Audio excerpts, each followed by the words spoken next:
Hello everyone, this is Mahesh Soni, director Mahindra law institute. लेकर आए आपके लिए एक नई वीडियो जो डील करेगी सेक्शन 125 से लेकर 128 के साथ। जो आपका ये चैप्टर है वो डील करता है मेंटेनेंस के साथ। जो मेंटेनेंस है वो किन किन का मेंटेनेंस इसके अंदर बताया गया है, वो सेक्शन के अंदर आपका दे रखा है 125 के अंदर। तो चलिए स्टार्ट करते हैं आज की वीडियो।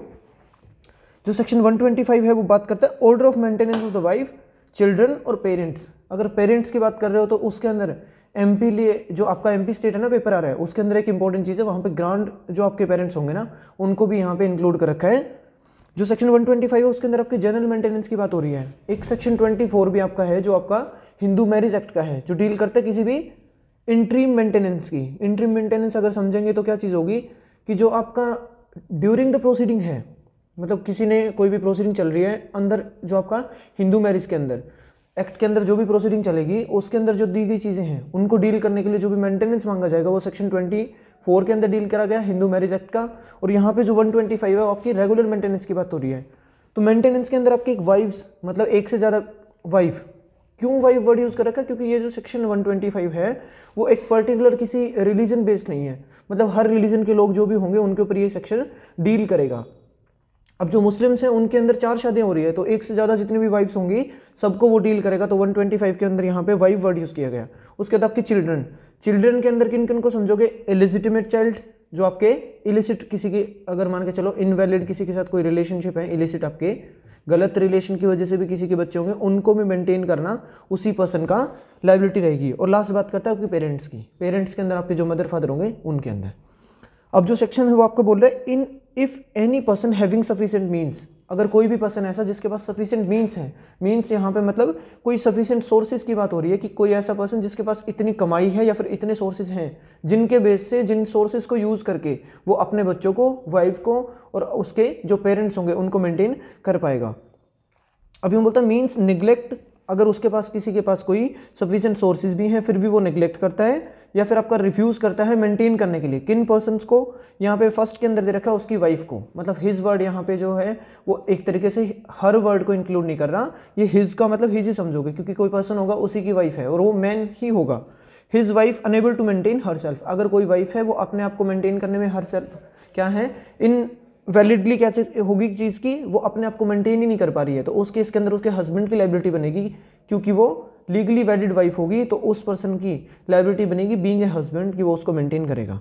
सेकंड बोलता है हिज लेजिटिमेट और इलिजिटिमेट चाइल्ड, माइनर चाइल्ड होंगे उसके, लेजिटिमेट है बेशक इलिजिटिमेट है, उस बात का फर्क नहीं पड़ती है, क्योंकि हिंदू मैरिज के अंदर भी बोल रखा है एक्ट के अंदर कि कोई भी ऐसा पर्सन जिसकी शादी को बाद में या तो वॉइड डिक्लेयर करवा लिया है या फिर आपकी डाइवोर्स हो चुका, उसके बाद भी जो भी बच्चे होंगे सारे आपके वैलिड माने जाते हैं।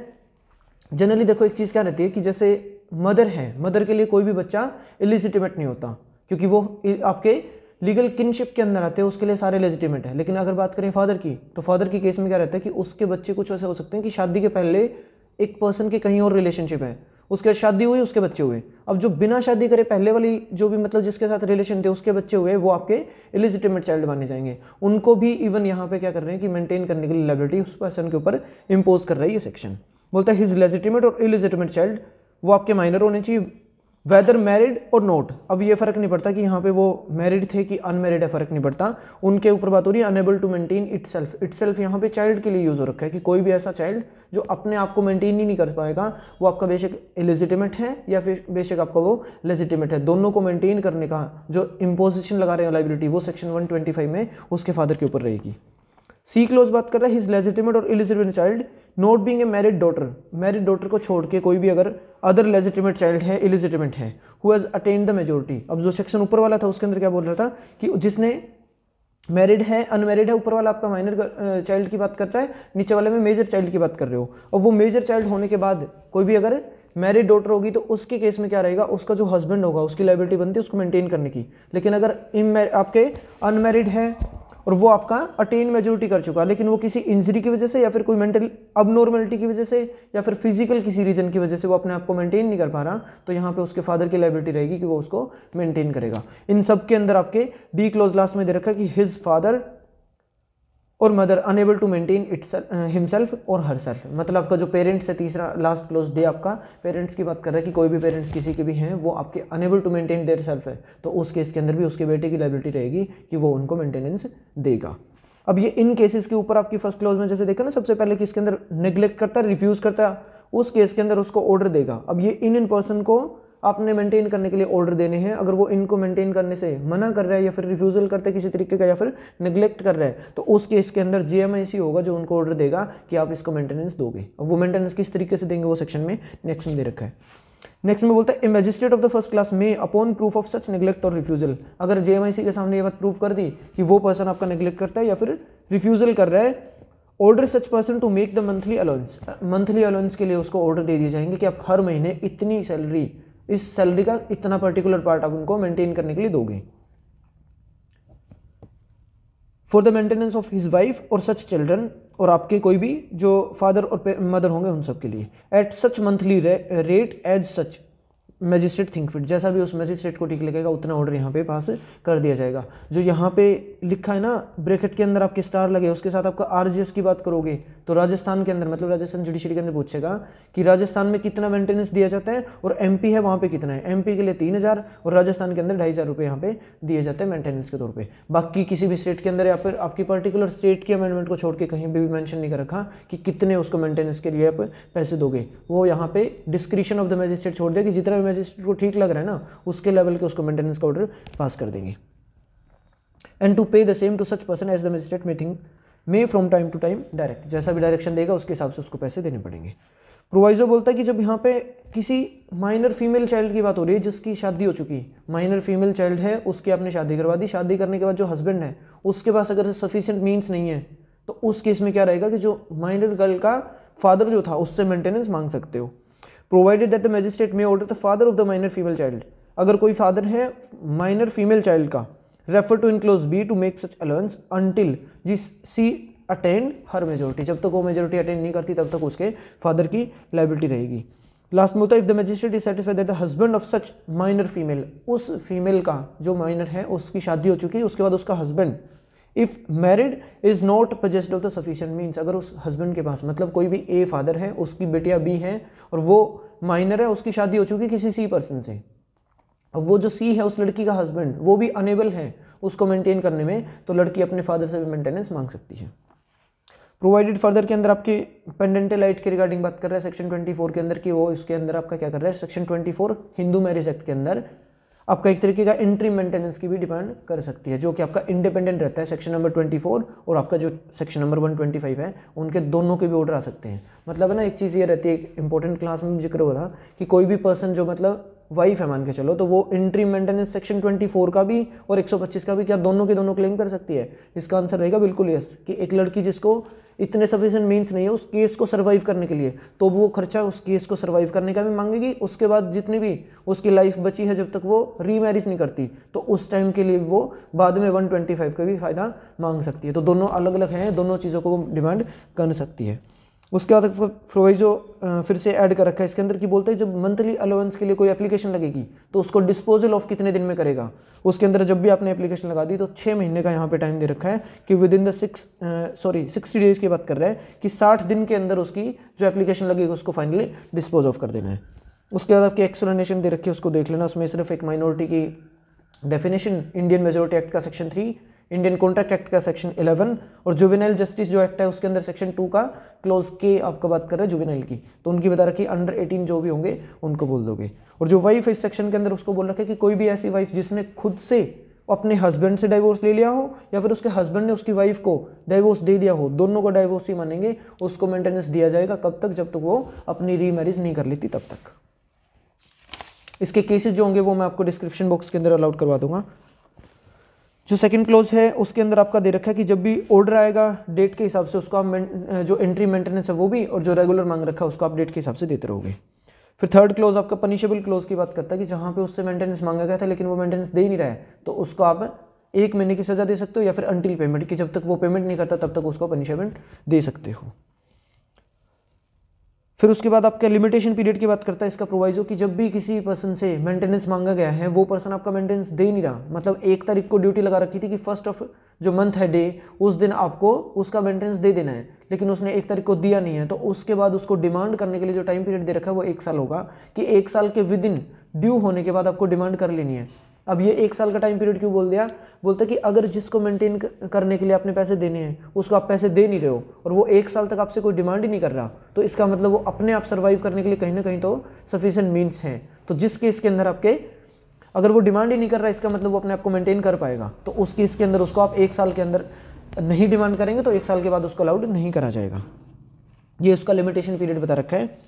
उसके बाद आपका नेक्स्ट प्रोवाइजो भी बोल रहा है कि जहाँ पे कोई भी पर्सन, कोई वाइफ थी, वो किसी कंडीशन यहाँ पे लग रखी कि उसको जब डिमांड करोगे तो उस केस में ये बोलता है कि आपको एक तरीके से क्या कि उसको आप ग्राउंड दोगे कि क्यों मैं इनके साथ रहना नहीं चाह रही हूँ। कोई भी वाइफ है वो ग्राउंड देगी सफिशिएंट कि व्हाट इज़ द रीज़न कि मैं उसके साथ क्यों नहीं रहना चाहती। अगर सफिशिएंट रीज़न होंगे उसके बाद कोर्ट से अलाउड किया गया तो हो सकता है कोर्ट उसको अलाउड करे, किसके लिए, मेंटेनेंस दिलवाने के लिए। अगर कोर्ट को सेटिस्फाई नहीं कर पाती है वाइफ कि मैं क्यों इसके साथ नहीं रह रही हूँ, इनसफिशिएंट रीजन की वजह से रह रही है, तो उसके केस में उसको ऑर्डर नहीं दिए जाएंगे, उसके ऑर्डर जो आ रखे होंगे उसको भी कैंसिल कर सकते हैं। देखते हैं क्या लिखा, provided further that if such person offers to maintain his wife on the condition that of her living with him. अगर मतलब कोई भी हस्बैंड है वो इस बात की कंडीशन लगाता है कि अगर वो मेरे साथ रहेगी तो मैं उसको मेंटेन कर लूंगा, and she refuse to live with him, अब वो वाइफ उसके साथ रहने से मना कर रही है, सच मैजिस्ट्रेट में consider any ground of refusal stated by hub, और उसके द्वारा जो भी आपके ग्राउंड दिए जाएंगे उनको स्टेट करेगी वो वाइफ, उसको वो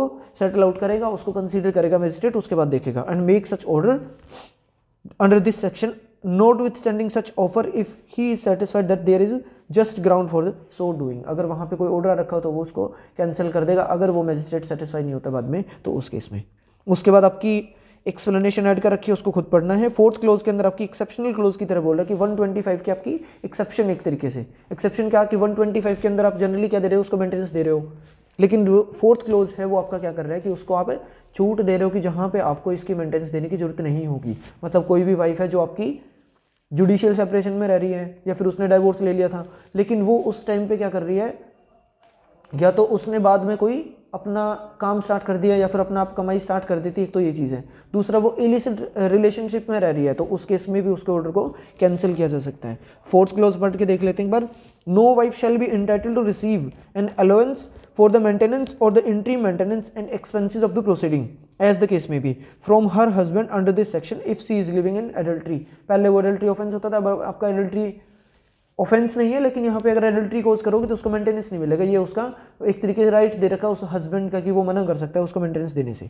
और if without any sufficient reason she refuse to live with her husband, उसके साथ रहने से वो अगर मना कर रही है बिना किसी सफिशिएंट रीजंस के, मतलब जो वाइफ ने जो अपने स्टेट करे हैं ग्राउंड्स, उनकी वजह से मैजिस्ट्रेट को सेटिस्फेक्शन नहीं हो रही कि क्या ये सफिशिएंट ग्राउंड हो सकते हैं उसको अलग रहने के लिए, तो वो चीज़ें हो सकती हैं। और if they are living separately by the mutual consent, mutual consent से अगर उन्होंने जुडिशियल सेपरेशन ले रखा है तो उस केस के अंदर भी husband is not bound for the purpose of any maintenance given to that wife. उसको वाइफ को आपका किसी भी तरीके का आपका कोई मेंटेनेंस देने के लिए उसको लायबल नहीं करा जाएगा। 5th क्लोज आपका बात कर रहा है कि on the proof that the wife is whose favour an order has been made under this section, अगर किसी वाइफ के फेवर में पहले ऑर्डर आया था उसके बाद वो एडल्ट्री करनी स्टार्ट कर देती है, तो एडल्ट्री करने के बाद मल्टीपल तरीके की आपकी मल्टीपल होनी चाहिए, मल्टीपल आप एडल्ट्री करोगे तो उसके बाद क्या रहता है कि सफिशिएंट रीजंस के साथ उसका ऑर्डर जो है उसको भी कैंसिल किया जा सकता है। लास्ट लाइन में लिखा मैजिस्ट्रेट शैल कैंसिल सच ऑर्डर। तो ये अगर सेक्शन 125 का आप कंक्लूजन देखो तो क्या कहना चाह रहा है कि अल्टीमेटली पेरेंट्स को, चिल्ड्रन को और उसकी वाइफ को, जितनी भी वाइफ है उन सबको मेंटेन करने का यहाँ पे लाइबिलिटी लगा रखी किसी मैन के ऊपर। लेकिन इसके अंदर आपके कई सारे केसेस हैं। शाहबानो बेगम का केस आपका एक, उस केस के अंदर यूँ बोल रखा है सुप्रीम कोर्ट ने कि किसी भी तरीके की आपकी कोई भी धर्म हो, इर्रिस्पेक्टिव ऑफ द रिलीजन, यहाँ पे सेक्शन 125 जो आपका एप्लीकेबल होगा ही होगा। ये केस आपका है। एक दूसरा केस आपका है Daniel Latifi versus union of India 2001 का। एक नूर साबा खातून वर्सेस मोहम्मद काजिम का केस है 1997 सुप्रीम कोर्ट का। और कई सारे जितने भी केसेस हैं मैं आपको डिस्क्रिप्शन बॉक्स के अंदर उसके नाम डाल दूंगा। एक माधवन वर्सेस मुनीर का केस है 1995 के अंदर कि अगर सेकंड वाइफ है वो किसी तरीके से मेंटेनेंस को क्लेम नहीं कर पाएगी। एक चुनमुनिया का केस भी आता है। चुनमुनिया के केस में बोला गया कि कोई भी पर्सन जो आपके लिव इन रिलेशन में रहते हो, जो आपके एक मैरिज करने के बाद जैसे रहते हो ना उस तरीके से अगर वो रह रहे हैं, मैरिटल जो ऑब्लिगेशंस हैं वो भी आपकी कंप्लीटली आप फॉलो कर रहे हो, उनको फुलफिल कर रहे हैं, लेकिन उनकी शादी नहीं हो रखी, वो लिव इन रिलेशन में है, तो भी आपकी लायबिलिटी बनती है उस वाइफ को जिसके साथ आप रह रहे हो, जिसको एज ए वाइफ ट्रीट किया गया, उस लेडी को आप मेंटेन करोगे। ये उसके ऊपर चुनमुनिया के केस के अंदर उसको बता रखा है।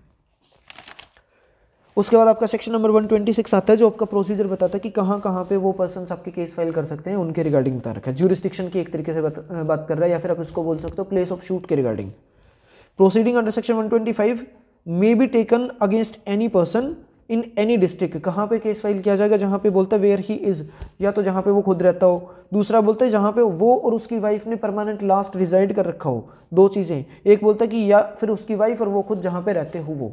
तीन चीज़ें हैं, या तो खुद रहता है या फिर वाइफ और हस्बैंड जहाँ पे परमानेंटली जहाँ रहते हो, और परमानेंटली लास्ट रिजाइड उनका जो भी था वो। ये नहीं कि कहीं घूमने गए थे 10 दिन वहाँ पे केस फाइल करने लग जाओगे, वो नहीं होगा यहाँ।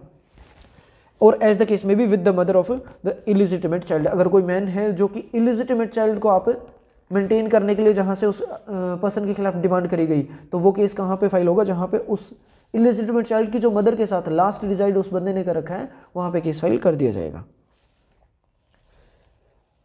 सेकंड क्लॉज बोलता है all evidences to such proceeding shall be taken in presence of the person against whom an order for the payment of maintenance is propose to be made. अब जो भी एविडेंसेस कलेक्ट करने court के अंदर लिए जाएंगे वो सारे उस पर्सन की प्रेजेंस में लोगे जिस पर्सन के खिलाफ आपका ऑर्डर आना है मेंटेनेंस का, और उसको आप किस तरीके से उसकी ट्रायल चलाओगे वो रहेगा आपका एक समन केस की तरह।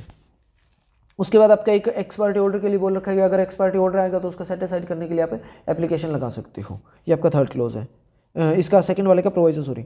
उसके बाद आपका थर्ड क्लोज बोलता है the court in dealing with application at section 125 shall have the power to make such order as to the cost as may be just. जैसे आपका जैसा ठीक लगेगा वैसी कॉस्ट भी इंपोज कर सकता है, जैसे सीपीसी के अंदर सेक्शन 35A और बी के अंदर जो भी बता रखा है वैसा। जैसे मतलब इसके अंदर यूँ बता रखा है 125 के अंदर आपने जो भी मेंटेनेंस देना है उसके रिगार्डिंग बोलता है कि उसको 1 महीने की सजा हो सकती है। अब सजा तो दे दी, लेकिन उसके ऊपर यूँ बोलता है 126 के अंदर जो प्रोसीजर बोलता है कि उसके ऊपर आप डिले के लिए कॉस्ट भी लगा सकते हो। टाइम पे पैसे देने चाहिए थे वो नहीं दे रहे, तो डिले करोगे तो 35B के अंदर जैसा बता रखा है आईपीसी में, वैसा आप क्या कर सकते हो, उसके ऊपर कुछ आपके मेंटेनेंस के चार्जेस के साथ साथ कॉस्ट भी इंपोज करी जा सकती है। फिर आपका 127 आपका बोलता है कि सिचुएशन के हिसाब से उसके अंदर ऑल्ट्रेशन कर देंगे, कि पहले मान के चलो कि 10,000 सैलरी थी, उसके केस में वो वाइफ को कितने पैसे दे रहा था, उसके बाद उसकी सैलरी में कमी आई, बढ़ गई, या फिर हो सकता है कि खुद की जो फिजिकल और जो आपकी मेंटल कंडीशन है उस तरीके की हो, या फिर उसके मेंटेनेंस फैमिली के अंदर उसके मेंटेनेंस के खर्चे बढ़ गए हों, या फिर हो सकता है कि उसके पेरेंट्स की बीमारी को लेके उसके खर्चे बढ़ गए हों, तो उस केस के अंदर वाइफ को जो भी आप मेंटेनेंस दे रहे हो उसका चेंज किया जा सकता है एज पर द सिचुएशन। ये आपका सेक्शन 127 रहेगा। ऑल्ट्रेशन के रिगार्डिंग बात कर रहे हैं, और इसमें इतना ज़्यादा कुछ खास पढ़ने का है नहीं, बेरक की लैंग्वेज है उसको आप क्लियर कर सकते हो आराम से। लास्ट में बोलता है कि आप उसको एनफोर्समेंट करवा दोगे 128 के अंदर, enforcement of the order of maintenance. Maintenance का जो भी ऑर्डर आएगा उसको आप एनफोर्समेंट कैसे करोगे? अब उसको एग्जीक्यूशन करी जाएगी। एग्जीक्यूशन करने के बाद क्या करते हैं कि एक कॉपी लेंगे उस ऑर्डर की, वो ऑर्डर की कॉपी दोनों को दे दी जाएगी, जो भी आपका पार्टी रहेगी टू द मेंटेनेंस, उस पार्टी को उसके ऑर्डर के लिए एक एक कॉपी आप प्रोवाइड करवा दोगे। यही सेक्शन आपका 128 है, उससे ज़्यादा कुछ खास है नहीं। तो ये आपका चैप्टर खत्म हो गया यहाँ पे 125 से लेकर 128 के अंदर, जो कि आपके ऑर्डर थे मेंटेनेंस के रिगार्डिंग। अगर आपको हमारी वीडियो पसंद आती है तो वीडियो को आप शेयर करें, लाइक करके और कमेंट करके मेरे को बता सकते हैं। कुछ भी क्वेरी रहती है वो भी आप मेरे को कमेंट बॉक्स के अंदर बता सकते हो, उसकी मैं क्वेरी कोशिश करूँगा अगले लेक्चर के अंदर उसको कवर करने की। तो अगली वीडियो जो रहेगी वो आपकी रहेगी 154 से लेके आगे के जितने भी सेक्शन हम कवर कर पाएंगे उसके ऊपर, जो आपका इन्वेस्टिगेशन का जो पार्ट आपका है उसके साथ डील करेगी। उससे पहले मैं आपको कुछ ना मार्क करवा देता हूँ सेक्शन जो 154 और 128 के बीच में जो पढ़ने के सेक्शन है वो आप यहाँ पे मार्क कर सकते हो। सेक्शन नंबर 133 कंडीशनल ऑर्डर आएंगे किसी भी न्यूसेंस को रिमूव करने के रिगार्डिंग। कौन सा मजिस्ट्रेट देगा? एक चीज़ पूछता है। दूसरी चीज़ इसके अंदर पूछता है कि केस लॉ का एक नाम था आपका municipal council of Ratlam versus Vardichand 1980 का इन्वायरमेंटल लॉ के अंदर हमने केस पढ़ रखा है, वही केस है। अब ये जो न्यूसेंस है वो आपका कहाँ पे है? 268 आईपीसी के अंदर जो दे रखा है उसके रिगार्डिंग बात हो रही है, और सेक्शन 91 सीपीसी के अंदर। फिर सेक्शन 142 है और 144 है।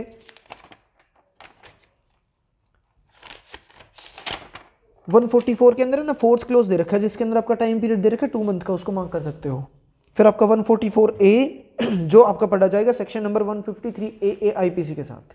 145 read with section 25 of the limitation act के साथ पढ़ना है। अपॉइंटमेंट ऑफ रिसीवर के रिगार्डिंग 146 भी बता रखा है, उसको पढ़ लेना।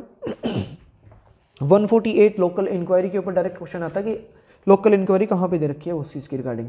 और फिर आपका 151 सेक्शन नंबर है जहाँ पे बात कर रहा है arrest to prevent the commission of cognizable offence, मतलब कोग्निजेबल ऑफेंस होने की प्री वाली स्टेज, प्री प्रिपरेशन जिसको आप बोल सकते हो, या तो प्रिपरेशन की स्टेज बोलोगे या फिर प्री कमीशन स्टेज जिसको आप एक तरीके से बोल सकते हो, जो आपका कोग्निजेबल ऑफेंस के रिगार्डिंग है, तो उसके लिए सेक्शन 151 रहेगा।